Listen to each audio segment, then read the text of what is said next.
யோசிச்சு பார்த்தா பணம்னு சொல்லலாமா? இப்போ கையில் காசு இல்லாதவங்ககிட்ட ஒரு 10 ரூபாயை கொடுத்தா அது அவனுக்கு சந்தோஷத்தை கொடுக்கும். ஏற்கனவே வருமான வரி பிரச்சனையில் சிக்கி இருக்கிறவர்கிட்ட இன்னும் கொஞ்சம் பணம் இந்தாங்கன்னு சொல்லி கொடுத்தோம்னா அது அவருக்கு சங்கடத்தை தான் கொடுக்கும். அதனால் அந்த கேள்விக்கு பணம்ங்கிறது பொருத்தமான பதிலாக இருக்க முடியாது. கேள்வி என்னன்னா, இந்த உலகத்தில் எல்லாருக்கும் மகிழ்ச்சி தரக்கூடிய ஒரு பொருள் எது? சரி, இனிப்புன்னு சொல்லலாமா? ஏன்னா எல்லாருக்கும் இனிக்க தானே செய்யும். அதுலேயும் ஒரு சிக்கல் இருக்குது. சர்க்கரை வியாதிக்காரங்களுக்கு அது என்ன சந்தோஷத்தையாக கொடுக்கும்?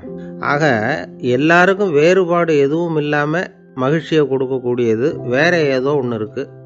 அது என்னன்னு கண்டுபிடிக்கணும். அதுதான் இன்றைக்கி தகவல். இப்போ அதை கண்டுபிடிக்கணும்னா இந்த கதையை கேட்கணும். அது என்ன கதைன்னா, ஒரு ஊரில் ஒரு ராஜா இருந்தார். அவருக்கும் இதே சந்தேகம் வந்துட்டுது. அதாவது எல்லாருக்கும் இன்பம் தரக்கூடிய பொருள் எது அப்படின்னு. இதுக்கு பதில் தெரிஞ்சுக்கிறதுக்கு ஆசைப்பட்டார். சரி, அதுக்கு என்ன செய்யலாம்னு யோசனை பண்ணார். நாட்டு மக்களுக்கு பகிரங்கமாக ஒரு அறிவிப்பு கொடுத்தார்.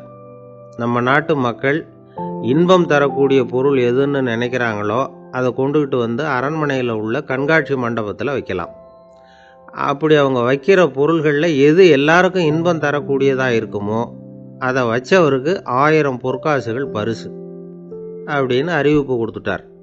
ஜனங்கள் இந்த அறிவிப்பை கேட்டாங்க. அதுக்கப்புறம் சும்மா இருப்பாங்களா? 1000 பொற்காசுன்னா சும்மாவா? அவங்க கையில் என்னென்ன கிடைச்சதோ அதையெல்லாம் கொண்டாந்து அரண்மனை காட்சி மண்டபத்தில் வச்சுட்டாங்க. அதுக்கப்புறமா ராஜா அங்கே வந்தார். ஒவ்வொன்றா பார்த்துக்கிட்டே வந்தார். முதல்ல ஒரு குயில் இருந்தது, இனிமையாக பாடக்கூடிய குயில். இந்த குயிலோட இன்னிசை எல்லாருக்கும் இன்பம் தரக்கூடியது தான். இருந்தாலும் காது கேட்காதவங்களுக்கு இந்த இசை எப்படி இன்பம் தர முடியும்? அதனால் இது சரியில்லைன்னு விட்டார். அடுத்தபடியாக போனார். அங்கே என்ன வச்சுருக்குறாங்கன்னு பார்த்தா ஒரு அழகான மயில் அங்கே தோகை விரித்து ஆடிக்கிட்டு இருக்குது. இந்த மயிலோட ஆட்டம் மனசுக்கு இன்பம் தரக்கூடியது தான். இருந்தாலும் பார்வை இல்லாதவங்க இந்த ஆட்டத்தை பார்த்து ரசிக்க முடியுமா? முடியாது. அதனால் இதுவும் சரியில்லை அப்படின்னு சொல்லிவிட்டார். அதுக்கு அடுத்தபடியாக போனார். பல வகையான இனிப்பு பண்டங்களை வச்சுருந்தாங்க. பார்த்தார், வயசானவங்களுக்கும் நோயாளிகளுக்கும் இது இன்பம் தராது, துன்பம் தான் கொடுக்கும் அப்படின்னார். இப்படி ஒவ்வொன்றா பார்த்துக்கிட்டே போகிறார். அழகான மலர்கள், கனிகள், ஓவியங்கள் எதுவுமே பொருத்தமாக தெரியல. சகல பேருக்கும் இன்பம் தரக்கூடிய வகையில் எதுவும் இல்லை. கடைசியாக வந்தார். அங்கே ஒரு களிமண் பொம்மை இருந்தது. அது என்ன பொம்மை தெரியுமா? பசியால் வாடி இருக்கிற ஒருத்தருக்கு ஒரு அம்மா இனிமையாக பேசிக்கிட்டு சோறு போடுறது மாதிரி அந்த பொம்மையை செஞ்சுருந்தாங்க. அதுக்கு கீழே அன்பு அப்படின்னு எழுதியிருந்துதான். ராஜா பளிச்சுன்னு ஒரு முடிவுக்கு வந்தார். அந்த பொம்மையை செஞ்ச சிற்பியை வரவழைச்சார், பரிசு கொடுத்தார். அன்பு ஒன்று தான் எல்லாருக்கும் இன்பம் அளிக்கக்கூடிய பொருள்.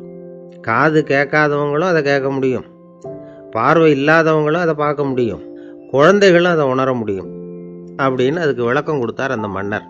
இந்த உலகத்தில் எல்லாருக்கும் மகிழ்ச்சி தரக்கூடிய ஒரு பொருள் அன்பு தான். அதை புரிஞ்சுக்கிட்டு தான் சில கணவன்மார்கள் மனைவி பேரில் ரொம்ப அன்பை காட்டிக்கிறது வழக்கம். ஒரு வீட்டு வாசப்படி பக்கமாக மழைக்கு ஒதுங்கினார் ஒருத்தர். மழை தூரிக்கிட்டு இருந்தது, இருட்டு நேரம். அந்த வீட்டில் இருந்தவர், இன்னைக்கு ராத்திரி வேணும்னா இங்கேயே தங்கிட்டு காலையில் போங்க அப்படின்னார். உடனே இவர் சொன்னார், ரொம்ப நன்றிங்க, ஒரு 10 நிமிஷத்தில் இதை வந்துவிடுறேன் அப்படின்னு சொல்லிவிட்டு எங்கேயோ ஓடினார். 10 நிமிஷம் கழித்து திரும்பி வந்தார். ஆமாம், எங்கே போயிட்டு வந்தீங்கன்னு கேட்டார் வீட்டில் இருந்தவர். நேராக எங்கள் வீட்டுக்கு போய் மனைவி கிட்ட இன்னைக்கு ராத்திரி இங்கேயே தங்கிக்கிறேன்னு சொல்லிவிட்டு வந்துட்டேன் அப்படின்னார் அவர். அன்புல இது ஒரு ரகம். ஆசைப்படுறதுல தப்பு இல்லை, ஆனால் அந்த ஆசை தேவைக்கு தகுந்த மாதிரி இருக்கணும். தேவைக்கு மீறிய ஆசைகள் இருக்கு பாருங்க, அது தேவையில்லை. இந்த கருத்தை வலியுறுத்தது மாதிரி ஒரு கதை உண்டு.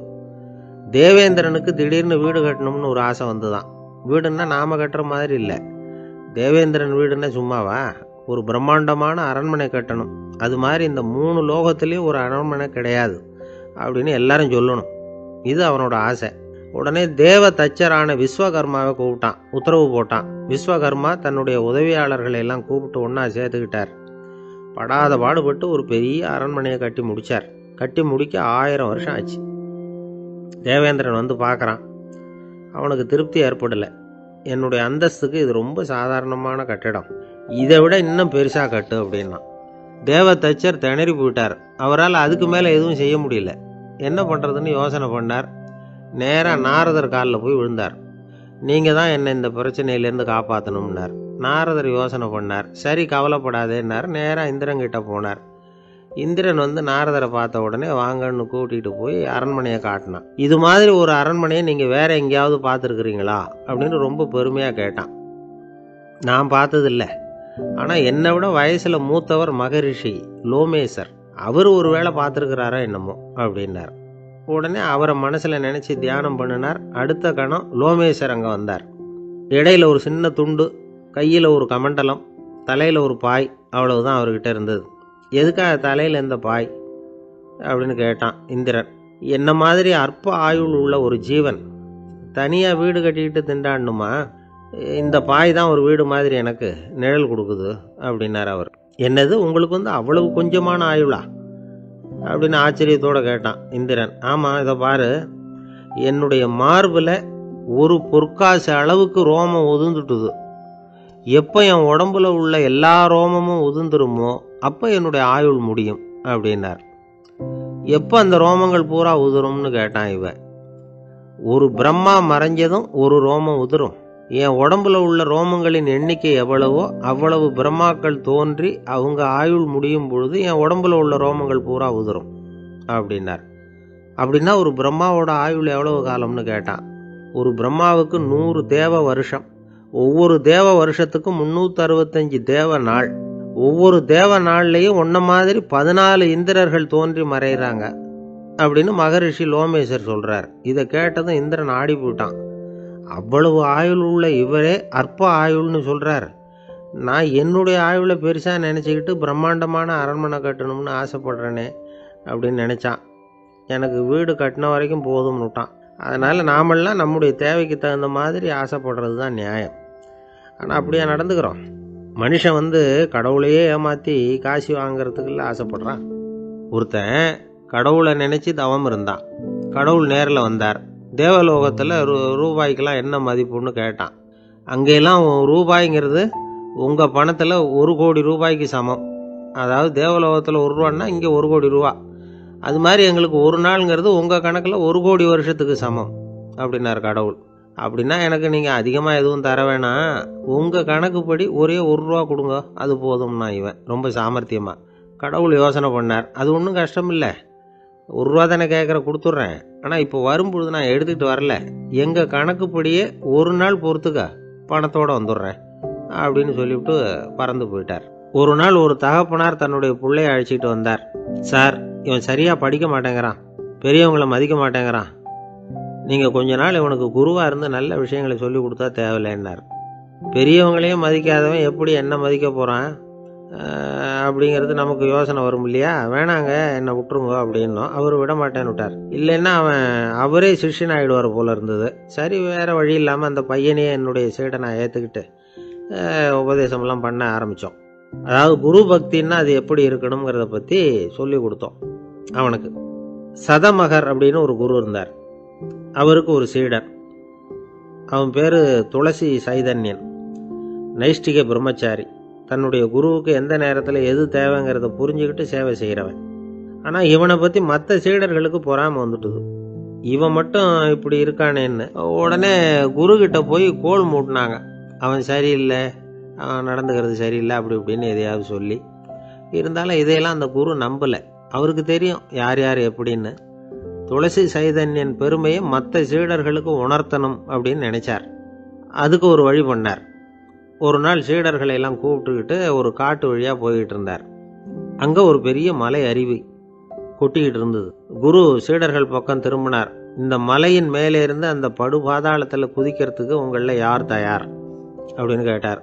ஒரு சீடனும் ஆய திறக்கலை, ஒதுங்கி நின்றுக்கிட்டாங்க. பின்னாடி மூட்டை முடிச்சோடு வந்துக்கிட்டு இருந்தான் துளசி சைதன்யன். அவனை பார்த்தார். தபாருப்பா, நீ மேலே இருந்து அந்த அருவியில் குதி அப்படின்னார். அப்படியே செய்கிறேன் சுவாமின்னா ஓடி போய் பொத்துன்னு குதிச்சுட்டான். அடுத்த கணமே குருநாதர் தன்னுடைய யோக சக்தியால் பறந்து போய் அவன் கீழே விழுந்துடாமல் தாங்கி பிடிச்சி கொண்டுகிட்டு வந்துட்டார். மற்ற சீடர்களுக்கெல்லாம் ஒரு மாதிரி ஆயிட்டுது. அடுத்தபடியாக என்ன பண்ணலாம்னு யோசிச்சாங்க இவனை மாட்டி விடுறதுக்கு. ஒரு நாள் வெத்தலை அடிக்கிற ஒரு சின்ன உரலையும் உலக்கையையும் எடுத்து ஒளிய வச்சுட்டாங்க. சதமகர் சன்னியாசி இல்லை, அவர் வெத்தலை போடுவார். பல்லு சரியில்லை, அதனால் இடித்து தான் வெத்தலையை போடணும். திடீர்னு வெத்தலை பாக்கு கேட்டார். வழக்கமாக உரலில் இடித்து தர்றது தான் துளசியின் பழக்கம். உரலை தேடினா கிடைக்கல, என்ன பண்ணுறது? குரு கேட்டுவிட்டாரே, குரு சேவை தானே முக்கியம். என்ன பண்ணா, வெத்தலை பாக்க தன்னுடைய வாயில் போட்டு முன்னு அதை எடுத்து அவர்கிட்ட கொடுத்துட்டான். குரு எதையோ படிச்சுக்கிட்டே அதை வாங்கி வாயில் போட்டுக்கிட்டார். துளசி இன்னைக்கு தாம்பூலம் நல்லா இடிக்கப்பட்டிருக்கு, ருசியாக வேற இருக்குது, அதை இடித்த பாத்திரத்தை என் கண்ணால் பார்க்கணும்னு ஆசையாக இருக்குன்னு விட்டார். அதை மட்டும் அனுப்பி போய் நீ வர வேண்டான்னு வேற சொல்லிவிட்டார். இதை கேட்டதும் துளசி தவிச்சு போயிட்டான். இவன் போகாமல் எப்படி வாயை மட்டும் அனுப்பி வைக்க முடியும்? இவன் தவிக்கிறத பார்த்ததும் மற்ற சீடர்களுக்கெல்லாம் மனசுக்குள்ளே ரொம்ப சந்தோஷம். துளசி கொஞ்சமும் யோசிக்கல, வாழை எடுத்தான், தன்னுடைய தலையவே அப்படியே அறுத்து வெட்டி எடுத்தான். இன்னொரு சீடங்கிட்ட கொடுத்துட்டான், எடுத்துகிட்டு போன்னு சொல்லி கொண்டுட்டு போய் குரு முன்னாடி வைக்கிறாங்க. அந்த தலையில் வாய் திறந்துருக்கு, வெத்தலை போட்டு முன்னு இருந்தது, தெரிஞ்சு போச்சு, சிவப்பாக இருந்தது. அவனுடைய குரு பக்தியை இப்போ எல்லாரும் ஒத்துக்கிட்டாங்க. அதுக்கப்புறம் குரு சதமகர் தன்னுடைய அற்புத திறமையினால் அந்த தலையை மறுபடியும் ஒட்ட வச்சுட்டார். துளசிக்கு உயிர் வந்துட்டுது. இப்படி ஒரு பெரிய கதை உண்டு. அதாவது துளசி சைதன்யன் அவனுடைய குரு பக்தி எப்படி அப்படின்னு கேட்டோம். ரொம்ப அபாரம் அப்படின்னு அந்த பையன் அடக்கமாக, சும்மா விளையாட்டுக்காக தான் அப்படி அவங்ககிட்ட கேட்டோம். ஏன்பா உன்னுடைய குரு பக்தியை என்கிட்ட காட்டுறதுக்கு உன்னோட கழுத்தை நீயே அறுக்கணும்னு நான் சொன்னா அதை நீ செய்வியா அப்படின்னு கேட்டோம். என்னுடைய கழுத்தை நானே அறுக்க வேண்டிய அவசியம் இல்லை சார் அப்படின்னா அவன். ஏண்டான்னு, அதே காரியத்தை தான் இனிமேல் நீங்கள் தினமும் செய்ய போகிறீங்களே சார் அப்படிங்கிறான். ஒருத்தர் ரொம்பவும் மகிழ்ச்சியாக வந்துக்கிட்டு இருந்தார். என்ன விஷயம்னு விசாரித்தேன். நான் தோற்று போயிட்டேன், அதுதான் மனசுக்கு மகிழ்ச்சியாக இருக்குது அப்படின்னார். எனக்கு இது ரொம்ப ஆச்சரியமாக போச்சு. இந்த உலகத்தில் தோற்று போகிறவங்க யாரும் மகிழ்ச்சியாக இருக்கிறது இல்லை. அப்படி இருக்கிறப்ப இவர் இப்படி சொல்கிறாரே, எங்கே தோற்று போனீங்கன்னு கேட்டேன். அதுக்கப்புறம் தான் அவர் விவரமாக சொன்னார். என்னோட 5 வயசு குழந்தையோட நான் விளையாடிக்கிட்டு இருந்தேன். அந்த விளையாட்டில் என் குழந்தை ஜெயிச்சுட்டுது, நான் தோற்று போயிட்டேன் அப்படின்னார் ரொம்ப உற்சாகமாக. நான் யோசித்து பார்த்தேன். அதாவது நாம் சின்ன குழந்தையாக இருக்கிறப்போ எந்த விளையாட்டில் கலந்துக்கிட்டாலும் அதில் நாம் தான் ஜெயிக்கணும்னு ஒரு வெறி நமக்குள்ளே இருக்கும். நம்மளை எதிர்த்து விளையாடுறவர் நல்லவரா கெட்டவரா, பெரியவரா சின்னவரா அப்படிங்கிறதெல்லாம் முக்கியம் கிடையாது. அவர் தோற்று போகணும், நாம் ஜெயிக்கணும், அதுதான் முக்கியம். எதிரியை சந்தோஷப்படுத்த விளையாடுகிற கலை அப்போ நமக்கு தெரியறதில்ல. வாழ்க்கையில் ஒரு பக்குவம் வந்ததுக்கு அப்புறம் வெற்றி பெறணுங்கிற மன அழுத்தம் போயிடுது. போட்டியில் ஜெயிக்கணுங்கிறத விட குழந்தையை சந்தோஷப்படுத்தணுங்கிறது முக்கியமாக போச்சு. ஜெயிக்கணுங்கிற வெறி ஓடி போட்டுது. ஒரு குழந்தையா இருந்தப்போ நம்ம வளர்ச்சிக்கு உதவிய வெறி பெரியவனானதுக்கு பிறகு நமக்கு எதிரியாக மாறுது. அதை சரியான சமயத்தில் நாம் புரிஞ்சுக்கிட்டோம்னா போதும், நாம் பொழைச்சிக்கலாம். ஒவ்வொரு மனுஷனுமே வாழ்க்கையோட அடுத்த கட்ட வளர்ச்சியில் அடி எடுத்து வைக்கிற நேரத்தில் தன்கிட்ட இருந்து ஏதோ ஒரு குணத்தை அல்லது தன் குணம் இருந்த ஏதோ ஒரு உறவை நாம் இழக்கத்தான் வேண்டியிருக்குது. ஒரு கட்டம் வரைக்கும் உதவியாக இருந்த குணம் அடுத்த கட்டத்துக்கு தடையாக கூட மாறிடலாம். இந்த பரிமாண மாற்றத்துக்கு உள்ளாகிற ஒவ்வொருத்தரும் பிரத்யட்சமாக இதை உணர்றாங்க. ஆனால் பல பேர் எப்படின்னா, பழசை திறந்துவிட்டு புதிய கொள்கைகளை உருவாக்கிக்கிறதுக்கு இஷ்டம் இல்லாமல் இருந்துடுறாங்க, அல்லது அப்படி செய்ய முடியாமல் தவிக்கிறாங்க. இதையெல்லாம் மீறி அந்த பழசை திறந்துட்டா அதை இழந்ததால் உண்டாகிற மன அழுத்தம் சில காலத்துக்கு வருத்திக்கிட்டு தான் இருக்கும், வேறு வழி இல்லை. ஆரோக்கியமான ஒரு முன்னேற்றத்துக்காக அந்த மன அழுத்தத்தை தாங்கிக்கத்தான் வேணும் அப்படிங்கிறாரு அந்த உலக புகழ்பெற்ற மேதை ஒருத்தர், இந்த ஸ்காட் பெக் அப்படிங்கிறவர். பிறந்த நாள் முதல் இதுதான் சரி அப்படின்னு கற்பிக்கப்பட்டு வந்த ஒவ்வொரு தத்துவத்தையும் தங்களுடைய வளர்ச்சிக்கு தகுந்த மாதிரி மாற்றி அர்த்தப்படுத்தி கொள்ள முடியாமல் வாழ்க்கை சூழல்ல அப்படியே அரைப்பட்டு தூளாகிறவர்கள் தான் ரொம்ப தவிக்கிறாங்களாம். இதுதான் அவருடைய கருத்து. பெரும்பாலும் மனிதர்களுடைய நடுத்தர வயசில், அதாவது 30 தாண்டுகிற சமயத்தில் தான் இந்த தவிப்பு உண்டாகுதான். இதை தான் மேற்கத்திய நாடுகளில் அடிக்கடி மிட் லைஃப் கிரைசிஸ் அப்படின்னு சொல்கிறாங்க. அப்பப்போ பழசையெல்லாம் தொலைச்சி விட்டு புதுசாக பிறக்கிறதுக்கு கற்றுக்கணும். ஒவ்வொரு நிமிஷத்தையும் அந்த நிமிஷத்துக்கு ஏற்ற சித்தாந்தம் கொண்டவர்களாக சந்திப்போம் அப்படிங்கிறார் அந்த உளவியல் நிபுணர். இப்படி பழகிக்கிட்டால் வாழ்க்கை இன்பமயம், இல்லைன்னா தவிப்பு மயம்தான். பழசை தொலைக்க முடியாதவர்களில் எத்தனையோ பேர் உண்டு, எத்தனையோ ரகம் உண்டு. அதில் வேடிக்கையான நண்பர்களும் உண்டு. ஒருத்தர் நண்பர் வீட்டுக்கு போனார். அவர் ஏதோ இனிப்பு பலகாரம் கொடுத்து சாப்பிட சொல்லியிருக்கிறாங்க அவங்க வீட்டில். இவர் சாப்பிட்டு பார்த்துட்டு சொன்னாராம், சார் 6 மாதத்துக்கு முன்னாடி ஒரு தடவை இங்கே வந்தேன், அப்போது ஒரு இனிப்பு பலகாரம் கொடுத்தீங்க, அது இதை விட நல்லா இருந்தது சார் அப்படின்னாராம். அப்போ செஞ்ச அதே இனிப்பு பலகாரம் தான் சார் இதுவும் அப்படின்னாராம் அவர். இயேசுநாதர்கிட்ட ஒருத்தர் வந்து கேட்டாராம், இயேசுவே என்னை எவ்வளவு நேசிக்கிறீர்கள் அப்படின்னு. அவர் தன்னுடைய இரு கைகளையும் அகல விரித்து இவ்வளவு என்று சொல்லி சிலுவையில் உயிர் நீத்தார் அப்படின்னு சொல்லுவாங்க. அதாவது அந்த நேசிப்புக்கு எல்லை கிடையாது, அதே போல் மன்னிப்புக்கும் எல்லை கிடையாது. இது இயேசுநாதர் சொல்லி கொடுத்த ஒரு பாடம். இயேசுனுடைய சீடர்களில் ஒருத்தன் பீட்டர், அவன் ஒரு நாள் இயேசுநாதர்கிட்ட கேட்டிருக்கான், இயேசுவே நான் வந்து என்னுடைய தம்பிக்கிட்ட அடிக்கடி சண்டை போட்டுக்கிட்டு இருக்கிறேன், என்னுடைய சகோதரன் கூட, அவனை நான் எத்தனை தடவை மன்னிக்கிறது? ஏற்கனவே 7 தடவை அவனை மன்னிச்சுட்டேன் அப்படின்னு சொல்லியிருக்கிறான். அப்போ இயேசு சொன்னாராம், மன்னிக்கிறதுக்கு எத்தனை தடவைங்கிற கணக்கெல்லாம் கிடையாது. எத்தனை தடவை உன்னுடைய சகோதரன் உன்னை கோபப்படுத்துகிறானோ அத்தனை தடவை நீ மன்னிக்கிறதுக்கும் தயாராக இருக்கணும், அதுதான் அப்படின்னு சொன்னாராம். அப்போ இவனுக்கு ஒன்றும் புரியல, இது என்ன அவன் தப்பு பண்ணிக்கிட்டே இருப்பான், நாம் மன்னிச்சுக்கிட்டே இருக்கிறதா அப்படிங்கிறது மாதிரி குழப்பமாக இருந்திருக்கிறான். அப்போது இயேசுநாதர் தன்னுடைய சீடன் பீட்டர்கிட்ட ஒரு கதை சொன்னாராம். அந்த கதை இன்றைக்கு நாம் வந்து எல்லாரும் சிந்தித்து பார்க்க வேண்டிய ஒரு கதை. அதாவது மன்னிப்பை விரும்புகிறவர்கள் மன்னிக்கவும் தயாராக இருக்க வேண்டும் அப்படிங்கிறது தான் அந்த கதையினுடைய தத்துவம். அந்த இயேசுநாதர் சொன்ன கதை என்னன்னா, ஒரு மன்னர் இருந்தார். அவர் ஒரு நாள் அரண்மனையில் உட்காந்து கணக்கு வழக்குகள்லாம் பார்த்துக்கிட்டு இருந்தார். நம்ம அரண்மனையிலேருந்து யார் யார் அரசாங்க கடன் வாங்கியிருக்கிறாங்க, யார் யார் திருப்பி செலுத்தி இருக்கிறாங்க அப்படிங்கிற விவரத்தையெல்லாம் பார்த்துக்கிட்டு இருந்தார். அப்போ தான் புரிஞ்சுது, அந்த அரண்மனையில் வேலை செய்கிற ஒருத்தனே அரசாங்க கடன் ஒரு வாங்கியிருக்கிறான். எவ்வளவு? 10,000 பொற்காசுகள் வாங்கியிருக்கான் கடன். இந்த 10,000 பொற்காசுகளை திருப்பி செலுத்தலை அரசாங்கத்துக்கு. இது மன்னர் கவனத்துக்கு வந்தது. உடனே நம்ம அரண்மனையில் இருக்கிறவனே அரசு கடன் வாங்கி திருப்பி செலுத்தாமல் இருக்கான், அவனை கூப்பிட்டு வாங்கன்னு சொல்லி கூப்பிட்டுட்டு வந்தாங்களாம். விசாரிச்சிருக்கிறாங்க, என்னப்பா நீ எவ்வளோ ஒன்று? ஆமாங்க 10,000 பொற்காசுகள் வாங்கியிருக்கிறேன், இன்னும் திருப்பி கட்டலைன்றிருக்கான். உடனே அவர் மன்னர் சொல்லியிருக்கிறார், நம்ம சட்டத்திட்டப்படி நீ உடனே பணத்தை திருப்பி கட்டிடு, அப்படி உன்னால் கட்ட முடியலன்னா உன்னுடைய வீடு வாசல் சொத்து சுகம் எல்லாத்தையும் விற்று அந்த பணத்தை அரசு கருவூலத்தில் சேர்த்துக்கிறதுக்கு நானே ஏற்பாடு பண்ணிடுறேன் அப்படின்னு அந்த மன்னர் சொன்னாராம். இவன் அப்படியே அதிர்ச்சி ஆகிட்டான், அப்படியே பொத்துன்னு காலில் விழுந்தானா, மன்னா என்னை மன்னிச்சுங்க, என்னால் முடியல, எனக்கு மன்னிப்பு கொடுங்க அப்படின்ட்டுருக்கான். உடனே அவர் எழுந்திரிச்சு, சரி நீ மன்னிப்பு கேட்டுவிட்ட, அதனால் உன்னை மன்னிக்கிறேன், நீ பணம் கட்ட வேண்டாம் அப்படின்னு சொல்லி அந்த மன்னர் அவனை விட்டுட்டாராம். பணத்தையும் தள்ளுபடி போட்டார், நீ திருப்பி கட்ட வேண்டான்னு. இவனுக்கு ரொம்ப மகிழ்ச்சி, அதனால் ரொம்ப உல்லாசமாக வந்துகிட்டு இருக்கிறான். தெருவில் வந்துக்கிட்டு இருக்கிறப்ப இவங்கிட்ட கடன் வாங்கின ஒருத்தன் எதுக்கு வந்துக்கிட்டு இருக்கான். அவன் இவங்கிட்ட ஒரு 100 பொற்காசுகள் கடன் வாங்கியிருக்கான். அவன் வந்தான், இவன் போய் அவன் சாட்டையை பிடிச்சிக்கிட்டான், நீ எப்படா என் கடனை திருப்பி கொடுக்க போகிறேன்னு. அவன் இப்போ முடியல, கொஞ்சம் பொறுத்துக்கா, அப்புறம் தரேன் இருக்கான். அதெல்லாம் முடியாது, நீ கொடுத்து தான் ஆகணும் அப்படின்னு இவன் புடிவமாக சொல்கிறான். இப்போ நிலைமையை பாருங்கள், இவன் ஏற்கனவே இவன் 10,000 பொற்காசுகள் அரசாங்கத்தில் கடன் வாங்கினா அதுக்கு மன்னிச்சு விட்டுட்டார் இவனை. ஆனால் இவன் இன்னொருத்தனை மன்னிக்கிறதுக்கு தயாராக இல்லை. இவங்கிட்ட கடன் வாங்கின இன்னொருத்தன் 10 பொற்காசுகள், அவனை மன்னிக்க தயாராக இல்லை. அவனை கொண்டு போய் நீதிமன்றத்தில் கொண்டு போய் நிறுத்தி தண்டனை வாங்கி கொடுத்துட்டான்.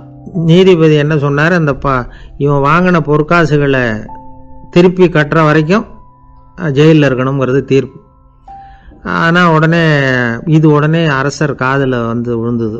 சொல்லிட்டாங்க, உங்ககிட்ட மன்னிப்பு வாங்கிட்டு போனானே ஒருத்தன், அவன் வந்து இன்னொருத்தனை மன்னிக்கிறதுக்கு தயாராக இல்லை, அவனை கொண்டு போய் ஜெயிலில் அடைச்சிட்டான் அப்படின்னு. உடனே மன்னர் பார்த்தார், இவனை மறுபடியும் கூப்பிட்டு வர சொன்னார். தபாரப்பா, நான் வந்து உன்னை மன்னிச்சு விட்டேன், ஆனால் நீ இன்னொருத்தனை மன்னிக்கிறதுக்கு தயாராக இல்லை, அதனால் என்னுடைய தீர்ப்பையும் மாத்துறேன், நீயும் அரசு கடன் தீர்ற வரைக்கும் ஜெயிலில் தான் இருக்கணும் அப்படின்னு சொல்லி ஜெயிலுக்கு அனுப்பிச்சிட்டாராம். இப்படி ஒரு கதையை இயேசுநாதர் தன்னுடைய சீடருக்கு சொன்னதாக ஒரு வரலாறு. அது என்ன, அதுலேருந்து நாம் புரிந்து கொள்ள வேண்டியதுன்னா, நாம் வந்து மன்னிக்கப்படணும்னு நாம் விரும்புகிறோம்னா நாம் இன்னொருத்தரை மன்னிக்கிறதுக்கு தயாராக இருக்கணும். அதனால் நாம் வந்து இன்னொருத்தரை யாரையும் மன்னிக்க மாட்டோம், ஆனால் என்ன இன்னொருத்தர் மன்னிக்கணும் அப்படிங்கிறது மாதிரி செய்யக்கூடாதுன்னு சொல்லுவாங்க. அது மாதிரி நாம் வந்து இப்போ இது தப்பாக புரிஞ்சுக்கிறவங்களும் இருக்கிறாங்க. பாவம் மன்னிப்புங்கிறதுலாம் எதுக்குன்னா, அதாவது மறுபடியும் பாவம் செய்யாமல் இருக்கிறதுக்காக தான். அதான் மன்னிக்கிறாரே அப்படிங்கிறதுக்காக மறுபடியும் பாவம் பண்ணிகிட்டு இருக்கிறது இல்லை. அதான் ஒருத்தர் கேட்டாராம், பாவத்திலேருந்து மன்னிப்பு கிடைக்கணும்னா நீ என்ன செய்யணும் அப்படின்னு கேட்டிருக்கார். அதுக்கு அவன் சொல்லியிருக்கிறான், நான் முதல்ல பாவம் செய்யணும், அப்போ தானே மன்னிப்பு கிடைக்கும் அப்படின்னு நானாம். இப்படிப்பட்டவர்கள் தான் இன்றைக்கி உலகத்தில் அதிகமாக இருக்கிறாங்க. அதனால் இந்த மன்னிப்பின் மகத்துவங்கிறது இயேசுநாதர்கிட்டேருந்து தான் நாம் புரிஞ்சுக்கணும். அந்த இயேசு சொன்ன அந்த மன்னிக்கிற மனோபாவம் இருந்தால் இன்றைக்கி உலகம் பூராவும் அமைதி பூங்காவாக இருக்கும். அதில் ஒன்றும் ஆச்சரியமே இல்லை, அதில் ஒன்றும் சந்தேகமும் இல்லை. அதனால் மன்னிக்கிற மனோபாவத்தை நாம் எல்லாரும் நமக்குள்ளே வளர்த்து கொள்ள வேண்டும் அப்படிங்கிறது தான் நாம் இன்றைக்கு எல்லோரும் சிந்தித்து பார்க்க வேண்டிய ஒரு செய்தி. ஒரு வயசான அம்மா தெரு வழியாக போயிட்டு இருந்தாங்க. அவங்க கையில் எண்ணத்தையோ வச்சுக்கிட்டு அதை அடிக்கடி பார்த்துக்கிட்டே இருந்தாங்க. ஒருத்தன் மெதுவாக அவங்கக்கிட்ட போய் கையில் இருக்கிறது என்ன அப்படின்னு எட்டி பார்த்தா அவங்க கையில் 4 பல் இருந்துதான். இவன் ஆச்சரியமாக அந்த அம்மாவை பார்த்தான். ஏம்மா உனக்கு என்ன பைத்தியமா, ஏது இந்த பல், இதை என்னத்துக்காக கையில் வச்சுக்கிட்டு அலைஞ்சிக்கிட்டு இருக்கிற அப்படின்னு கேட்டிருக்கான். அதுக்கு அந்த அம்மா விவரம் சொல்ல ஆரம்பித்தாங்களாம். இதை பாருப்பா, எனக்கு ஒரு மகன் இருந்தான், அவனை ரொம்ப செல்லமாக வளர்த்தேன். அவனை தரையிலே நடக்க விடுறதில்ல, எப்பவும் தூக்கி வச்சுக்கிட்டு இருப்பேன். அவன் நல்லா பெரியவனாகி பள்ளிக்கூடம் போகிறப்ப கூட அவன் புஸ்தக மூட்டையை நான் தான் சுமந்துக்கிட்டு போவேன். பார்க்குறவங்க கூட கேலி பண்ணுவாங்க, ஏம்மா படிக்க போகிறது நீயா உன் பிள்ளையான்னு கேட்பாங்க. அவன் இன்னைக்கு எவ்வளவோ பெரிய மனுஷன் ஆகிட்டான், வெளிநாட்டில் பெரிய உத்தியோகத்தில் இருக்கான். சமீபத்தில் இங்கே வந்துட்டு போனான். ஒரு நாள் ஏதோ கோபத்தில் என்ன அரைஞ்சுட்டான். அப்போ இந்த 4 பல்லும் கீழே விழுந்துட்டுது. இன்னமும் கூட விழுந்திருக்கும், ஆனால் பல்லு தான் இல்லை. என் புள்ள அரைஞ்சதுனால விழுந்த பல்லு இல்லையா அது. அதனால் இதை எப்பவும் என் கையிலேயே வச்சுக்கிட்டு ஆசையோடு பார்த்துக்கிட்டு இருக்கிறேன். அவன் தான் வெளிநாட்டுக்கு போட்டான், அவனை பார்க்க முடியாத ஏக்கத்தை நான் இந்த பல்லை பார்த்து போக்கிக்கிறேன் அப்படின்னு நாங்களாம் அந்த அம்மா. இந்த கதை எதுக்காகன்னா, தாய் அன்பு அப்படிங்கிறது எப்படிப்பட்டதுங்கிறத புரிஞ்சுக்கிறதுக்காக. கல்யாணம் ஆனதுக்கு அப்புறம் தாயை மறந்து விடுறவங்க எத்தனை பேர் இந்த உலகத்தில், அவங்க காதில் விழணுங்கிறதுக்காக தான் இந்த தகவல். ஆனால் ஒரு விஷயம் மட்டும் நல்லா புரிஞ்சுக்கணும், தாயை மதிக்க தெரிஞ்சவங்க தான் இன்றைக்கி வாழ்க்கையில் எல்லா விதத்துலேயும் முன்னுக்கு வந்திருக்கிறாங்க. வேணும்னா விசாரித்து பார்த்துக்குங்க. இன்னொரு அம்மா இருந்தாங்க. அவங்க தினமும் ஒரு கோயிலுக்கு வருவாங்க. சாமியை பார்த்து, கடவுளே நான் இறந்து போனால் நரகத்துக்கு போகணும் அப்படின்னு வேண்டிக்குவாங்களாம். எல்லாரும் சொர்க்கத்துக்கு போகணும்னு தானே கடவுள்கிட்ட வேண்டிக்குவாங்க. இந்த அம்மா தினம் நான் நரகத்துக்கு போகணும் அப்படின்னு வேண்டிக்கிறாங்க. அங்கே இருந்த அர்ச்சகருக்கு இது சந்தேகம். ஒரு நாள் அதை நேரடியாகவே அவங்கக்கிட்ட கேட்டுவிட்டார். அதுக்கு அந்த அம்மா பதில் சொன்னாங்களாம், ஐயா எனக்கு கல்யாணம் ஆகி ரொம்ப நாள் வரைக்கும் குழந்தை பாக்கியம் இல்லாமல் இருந்தது. கோயில் குளம் எல்லாம் சுற்றி வந்தேன். ரொம்ப நாள் கழித்து ஒரு குழந்தை பிறந்தது, ஆண் குழந்தை. அவனை நான் ரொம்ப செல்லம் கொடுத்து வளர்த்தேன். அதோட விளைவு என்ன ஆச்சுன்னா, அவன் ரொம்ப மோசமாக ஆயிட்டான். கெட்ட பழக்க வழக்கம்லாம் கற்றுக்கிட்டான். அவன் இறந்து போனால் நிச்சயம் அவனுக்கு நரகம்தான் கிடைக்கும். அந்த அளவுக்கு கெட்டவன் அவன். அப்படிப்பட்ட காரியங்கள்லாம் பண்ணிகிட்ருக்கான், எனக்கு தெரியும். இவனுக்காக நரகத்தில் கூட யாரும் தயவு காட்ட மாட்டாங்க, தாட்சண்யம் காட்ட மாட்டாங்க. அதனால் இவனுக்கு முந்தி நான் இறந்து நரகத்துக்கு போயிட்டா அங்கே இவனை கவனிச்சிக்கலாமே, இவனுக்கு பணிவிடை செய்யலாமேன்னு பார்க்குறேன் அப்படின்னு நாங்களாம். அதனால தான் நான் நரகத்துக்கு போகணும்னு தினம் ஆண்டவனை வேண்டிகிட்டு இருக்கிறேன் அப்படின்னு கண்கலங்கி அந்த அம்மா சொன்னாங்களாம். அதுதான் தாய் உள்ளம்ங்கிறது. தாயின் பெருமையை சரியாக உணர்ந்துட்டா அவங்களுக்கு எப்பவும் எந்த கஷ்டமும் வராது. இது ஏதோ உபதேசத்துக்காக சொல்கிற வார்த்தை இல்லை, உண்மையான வார்த்தை. இந்த விவரத்தையெல்லாம் நண்பர் ஒருத்தர்கிட்ட சொல்லிக்கிட்டு இருந்தேன். அவர் கொஞ்ச நாள் கழித்து என்னை தேடி வந்தார். அவர் கையிலேயே 4 பல் வச்சுருந்தார். என்னங்க ஆச்சு, ஏதுங்க அந்த பல்லு அப்படின்னு விசாரித்தோம். உங்கள் உபதேசத்தை கேட்டுவிட்டு இந்த உலகத்தில் எல்லாரையும் தாயாக நினைக்க ஆரம்பிச்சிட்டேன். ஒரு அம்மாவை கடத்தரில் பார்த்து தாயேன்னு கூப்பிட்டேன். அவங்க உடனே பலார்னு என்னை அரைஞ்சிட்டாங்க, பல்லு விழுந்துட்டுது. அதை தான் பொறுக்கி எடுத்துக்கிட்டு நேராக உங்களை தேடி வந்துக்கிட்டு இருக்கிறேன்னார். தாயேன்னு தானே கூப்பிட்டீங்க, அதுக்கு ஏன் அரைஞ்சாங்க அப்படின்னு கேட்டோம். நான் தாயேன்னு கூப்பிட்டது அவங்க காதில் நாயேன்னு விழுந்துட்டு தான், அதுதான் அப்படி ஆயிட்டுது அப்படின்னார். ஊருக்கு வெளியில் அமைதியான ஒரு இடம், அங்கே ஒரு ஆசிரமம், அங்கே ஒரு சாமியார். அவர் தினமும் நல்ல போதனைகள்லாம் செய்வார். பல பேர் போய் அங்கேயே சில நாள் தங்கி இருந்து அவர் சொல்கிற அறிவுரைகளை எல்லாம் கேட்டுக்கிட்டு வர்றது வழக்கம். ஒரு தடவை அவரை பார்த்துட்டு போகிறதுக்காக 3 வெளியூர் தம்பதிகள் வந்தாங்களாம். அந்த மடத்திலேயே சாப்பிட்டுக்கிட்டு தங்கி இருந்து அவங்களுடைய போதனைகளை கேட்டுக்கிட்டு போகணுங்கிறது அவங்க நோக்கம். காலையில் குளிச்சுட்டு பூஜையில் உட்காந்தார் அந்த சுவாமி. இவங்களும் குளிச்சுட்டு அந்த பூஜையை பார்க்கறதுக்காக அவர் முன்னாடி உட்காந்தாங்க. பூஜை ஆரம்பமாச்சு. சம்பிரதாயப்படி அது ரொம்ப நேரம் நடந்துக்கிட்டே இருக்குது. இவங்களுக்கு நல்ல பசி இருந்தாலும் இந்த நேரத்தில் அதை எப்படி வெளியில் காட்டிக்கிறது? பேசாமல் இருந்தாங்க. அந்த சுவாமி பூஜையை முடித்தார். அதுக்கப்புறம் பேச ஆரம்பித்தார். பேச்சு அருமையாக தான் இருந்தது, அமிர்தமாக தான் இருந்தது. இருந்தாலும் இவங்களுக்கு இருக்கிற வயிற்று பசி அது சரியாக கவனிக்க விடலை. அந்த சுவாமியே இதை கவனிச்சதா தெரியல. இவங்களுக்கு மனசுக்குள்ள ஒரு எண்ணம், உள்ளே சாப்பாடு தயாராகிட்டு இருக்கும் போல இருக்கு, இந்த பேச்சு முடிஞ்சது நம்மளை உள்ளே அழைச்சிட்டு போய் சாப்பாடு போடுவாங்கன்னு நினைக்கிறோம் அப்படின்னு இவங்களாம் நினச்சிக்கிட்டாங்க. ஆனால் சுவாமி இதை பற்றி எதுவுமே பேசலை, கண்டுக்கலை. ஒரு அம்மாவால் அதுக்கு மேலே சும்மா இருக்க முடியுமா? முடியல. சாப்பாட்டை கவனிக்கலாமா அப்படின்னு சொல்லி மெதுவாக ஆரம்பித்தாங்க. கவனிக்கலாமே அப்படின்னு உள்ளே அழைச்சிட்டு போனார் சுவாமி. இவங்க ரொம்ப அவசரமாக எழுந்திருச்சு உள்ளே ஓடினாங்க. அங்கே ஒரு மேஜை மேலே ஒரு கிண்ணம் மூடி இருந்தது. இதுதான் சாப்பாட்டு மேஜை போல இருக்கு, இங்கே சாப்பாடு வந்துடும் அப்படின்னு நினச்சாங்க. உடனே போய் சுற்றி உக்காந்துக்கிட்டாங்க. சுவாமி அந்த கிண்ணத்தை எடுத்து அந்த அம்மா கிட்ட கொடுத்தார். அவங்க அதை வாங்கி மூடியை திறந்து பார்க்குறாங்க. உள்ளே ஒரு சாவி இருக்குது. சரிதான், இது சமையலறை சாவி போல இருக்கு, அங்கே போய் அதை திறந்து சாப்பாட்டை நாமே எடுத்துக்கிட்டு வந்து இங்கே வச்சுக்கிட்டு சாப்பிடணும் போல இருக்கு அப்படின்னு நினச்சாங்க. சாவி இருக்கு இல்லையா, வாங்க பூட்டு நிறைய காட்டுறேன் அப்படின்னு சுவாமி அவங்கள அழைச்சிட்டு போனார், காட்டினார். இவங்க அந்த அறையை ரொம்ப ஆவலோடு திறந்தாங்க. உள்ளே பார்த்தா அங்கே அரிசி, பருப்பு, விதவிதமான காய்கறி எல்லாம் இருக்குது. சமையலுக்கு வேண்டிய மிளகாய், எண்ணெய், பால், தயிர், நெய் இப்படி எல்லாமே இருக்குது. அடுப்பு, விறகு, நெருப்பு போட்டி அது கூட அங்கே இருக்குது. சாப்பாடு தயாராக இருக்கும்னு நினச்சிக்கிட்டு போனால் இப்படி இருக்குதே அப்படின்னு சொல்லி அதை பார்த்ததும் ரொம்ப சோர்ந்து போட்டாங்க அவங்க. சுவாமி, என்ன இது சாப்பாடு இல்லையா அப்படின்னாங்க. அதுதான் சாப்பாட்டுக்கு வேண்டிய எல்லாம் இங்கே இருக்குதே, அடுப்பு மூட்டி நீங்கள் தான் அவங்கவுங்க ருசிக்கு தகுந்த மாதிரி சமைச்சிக்கணும். இந்த சன்னியாசிக்கு எப்படி சமைக்க தெரியும் அப்படின்னு கேட்டார் சுவாமி. சாப்பாடு தயாராக இருக்கும்னு நாங்கள் எதிர்பார்த்தோம் அப்படின்னாங்க. நீங்கள் இப்படி சொல்லுவீங்கன்னு நானும் எதிர்பார்த்தேன். இது வரைக்கும் நான் எவ்வளவோ தத்துவம்லாம் எடுத்து சொன்னேன். எல்லாத்தையும் விட இதுதான் அனுபவபூர்வமான தத்துவம். ஆண்டவன் நமக்கு நல்ல மனசை கொடுத்துருக்குறான், நல்ல வாய்ப்புகளையும் தந்திருக்கிறான், அதையெல்லாம் பயன்படுத்திக்கக்கூடிய மூளையையும் சிந்தனையையும் கொடுத்துருக்குறான். அதனால் அடுப்பை தான் நீங்கள் மூட்டணும், அடுப்பை நீங்கள் தான் மூட்டணும், உங்களுக்கு உகந்ததை நீங்கள் தான் சமைச்சு ருசித்து அனுபவிக்கணும். ஆண்டவனே அதை செஞ்சுக்கிட்டு இருக்க மாட்டான் அப்படின்னாராம் அந்த சுவாமி. நம்முடைய வாழ்க்கையில் பல நல்ல பலன்களை பெறறதுக்கு நாம் தான் முயற்சி பண்ணணும். அதுக்குரிய சூழ்நிலையை தான் ஆண்டவன் கொடுப்பானே தவிர அதை விளக்கறதுக்காக தான் அந்த சுவாமி அப்படி செஞ்சு காட்டியிருக்கிறார். இது ஒரு பெரியவர் இப்படி ஒரு விளக்கம் கொடுத்தார். அதுக்கப்புறம் அந்த 3 தம்பதிகளும் தெளிவடைஞ்சுட்டாங்களாம்.